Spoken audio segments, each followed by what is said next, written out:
Every now and then there's a powerhouse couple that creates a relationship so solid that you can't picture the two with anyone else. And that's pretty much the case with Beyonce Knowles and her husband Jay-Z. Seriously, could you even picture Beyonce with anyone else? We can't. But it definitely happened. A long time ago, before her and Jay were a thing, she had another boyfriend, and he's actually been talking about their time together. What does Beyonce's ex say about how she grew up? And what did he say about her true colors? Sit back and get comfortable because this is a story you'll want to hear. Beyonce didn't get with Jay-Z until she was 19, so she was all the way grown when they started their relationship. But before she got with him, she was with Lyndall Locke for a solid decade. It's one thing to reminisce about your first love, but could you imagine if your first girlfriend went on to become the Beyonce? Anyway, because he was with Bey for so long, he got to see her personality develop, and he got to see what type of person she is when she let her guard down. But the story he told to various media outlets about her isn't the heartwarming fluff piece you'd expect. Instead, he says it's Beyonce's upbringing that made her determined to do whatever it took for her to rise to fame. The two met at a youth church group in 1993 when he was 13 and she was 11, which is adorable.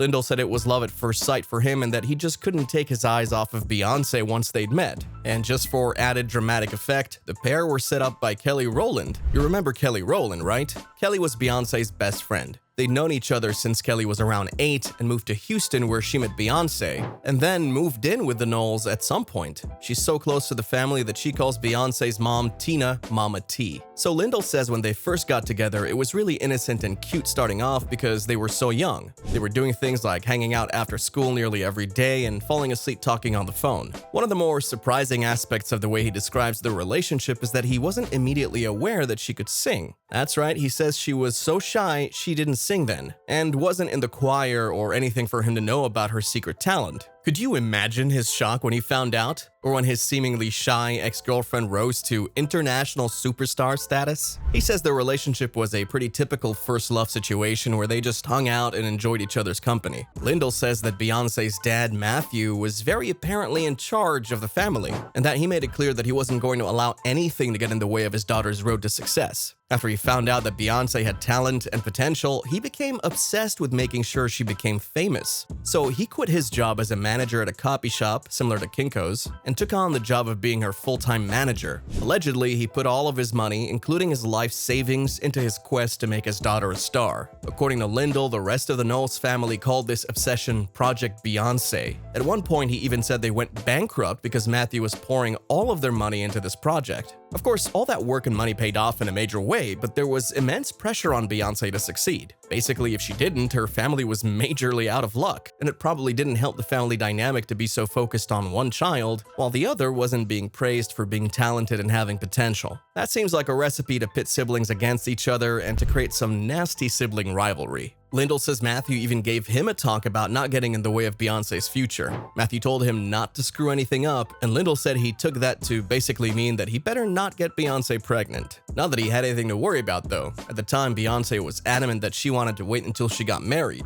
She was such an innocent girl that the two didn't even have their first kiss until she was 15. Side note, the story of their first kiss is cute AF. Lyndall surprised her with tickets to a Brian McKnight concert for her 15th birthday. He accidentally dropped the popcorn at the concert and they both went to pick it up at the same time, bumped heads, and that turned into their first kiss. And it must have been a really great kiss. Lyndall described it as the stuff of fairy tales where sparks flew and it was magical. He says he's never had another kiss with another woman that quite lived up to it. But even though the story of their teenage romance is one of innocence and purity, it turns out that Lyndall actually did end up betraying her in a major way. In particular, he wasn't as big on the whole waiting until you're married thing as she was. He cheated on Bey with another girl from church and called her to fess up to the crime. That, understandably, upset Beyonce. He says she cried when she heard the news and that she hung up on him, but she eventually got back together with him. But now that they were getting older, Beyonce's focus started shifting away from him a bit. She had her eyes on the prize, and the prize was fame. He said that they'd go for runs together and she'd allegedly just sing the whole time.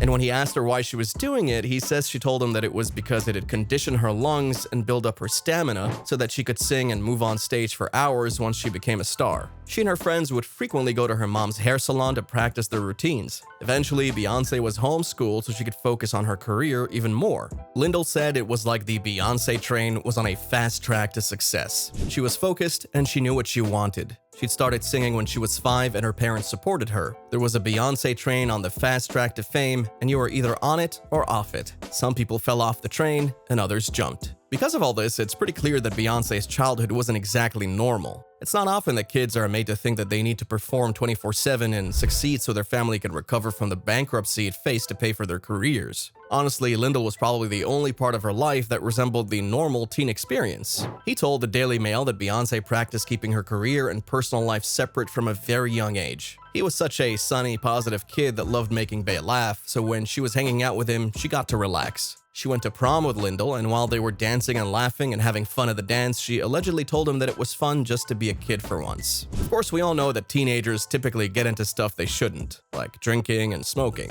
But Beyonce reportedly told Lyndall that she'd never do any of that stuff, fearing that it could damage her voice. He said that she was a control freak. He also shared a scary story about her putting her career first in an extreme way. When they were 16, the pair and another friend went on a road trip. A car cut them off on the road and then drove down an embankment. Lyndall got out to go check on the people in the other car who had just done all of that crazy stuff. They were okay, thankfully, but when he got back to the road, Beyonce and her friend had taken the car and left him stranded. He had to get another ride home and was understandably ticked off. Beyonce explained that she couldn't get involved with messy situations like that. She said she had to think smart and told him that staying in that situation wouldn't have been smart, which sounds like she was parroting the rules her dad laid out for her. Lyndall was with her when Destiny's Child started its rise to fame, but while she was getting attention and media spotlight, Lyndall was still the small-town kid he'd always been. As the group gained more popularity, he noticed a change in her. He says he told her he felt like she was becoming a whole different person, and she allegedly looked him dead in the face and said she was. He told her he wished they could just have a normal life, and Lyndall says she told him she didn't want a normal life, and she'd been waiting for this moment since she was a kid. Lyndall got to experience something that few of us ever do,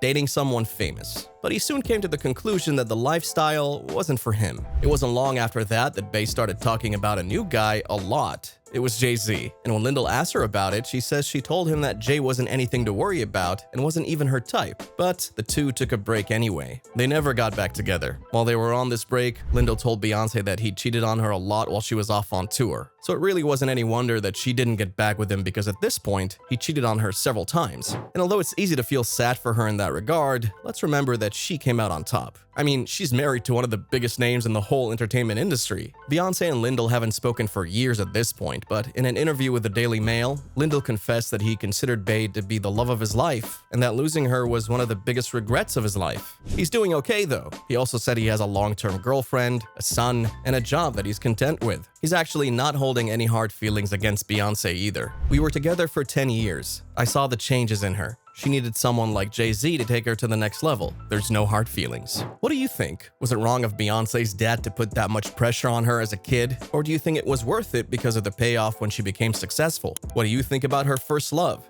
Does it sound cute or toxic? Let us know in the comments, and we'll see you in the next video.